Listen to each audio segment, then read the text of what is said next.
최근 한국과 일본 연예계를 떠들썩하게 만든 사건이 하나 있다. 배우 심영탁이 아내 히라이사야 그리고 생후 9개월 된 아들 하루와 함께 일본 여행 중 겪은 충격적인 일 때문이다.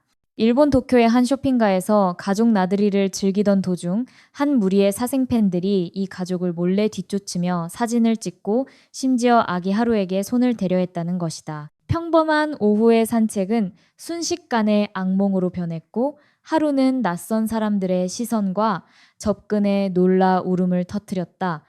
평범한 외출이 공포의 순간으로 당시 심영탁은 가족과 함께 시부야 인근 쇼핑몰을 거닐고 있었다.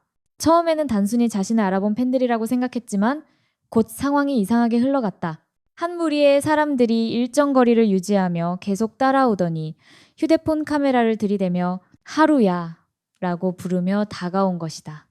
그 순간 하루가 놀라 울음을 터뜨렸고 아내 사야는 급히 아이를 안아들었다. 심영탁은 직원들의 도움을 받아 상황을 정리했지만 이미 주변 사람들의 시선이 집중되어 있었다. 현장에 있던 한 목격자가 그 장면을 영상으로 남겼고 그 영상은 불과 몇 시간 만에 일본 SNS 전역으로 퍼졌다.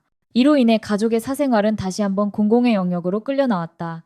팬심과 사생활 침해의 경계. 이번 사건은 단순한 해프닝이 아니다. 연예인에 대한 관심과 사랑이 사생활 침해로 이어지는 문제는 이미 오래전부터 지적되어 온 사회적 문제다. 특히 한국 연예계에서는 사생팬이라는 단어가 오랫동안 경고의 의미로 쓰이고 있다.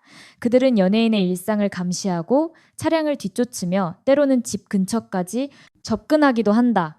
그러나 이번 사건이 더욱 충격적인 이유는 그 대상이 아직 돌도 지나지 않은 아이였다는 점이다. 한 아기의 개인 공간이 호기심이라는 이름 아래 침해당했다는 사실은 팬문화가 어디까지 가야 하는지에 대한 근본적인 질문을 던지고 있다.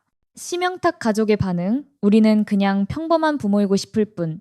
사건 직후 심영탁은 하루를 품에 안고 한동안 눈물을 흘렸다고 한다.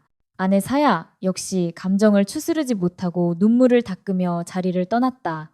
측근에 따르면 심영탁은 이후 매니저와의 대화에서 이렇게 말했다고 전해진다. 화가 난다기보다 마음이 아프다. 하루는 아무것도 모르는 아기인데 아이의 울음소리를 듣는 순간 깨달았다. 때로는 유명하다는 것, 이 가족에게는 가장 큰 짐이 될 수도 있다는 걸. 이 짧은 한마디는 대중 앞에 서 있는 수많은 예술가들이 느끼는 딜레마와 고통을 고스란히 담고 있다. 아시아의 황금 아기. 하루 관심이 축복만은 아니다.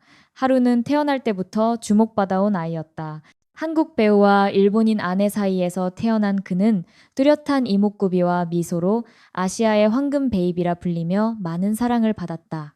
하지만 이런 조기 관심은 동시에 위험한 노출로 이어지고 있다. 일부 팬들이 가족의 일본 거주지 주변을 찾아오거나 외출 일정을 알아내려는 시도를 하면서 부부는 이미 사생활 보호를 위한 추가 보안 조치를 취한 상태였다.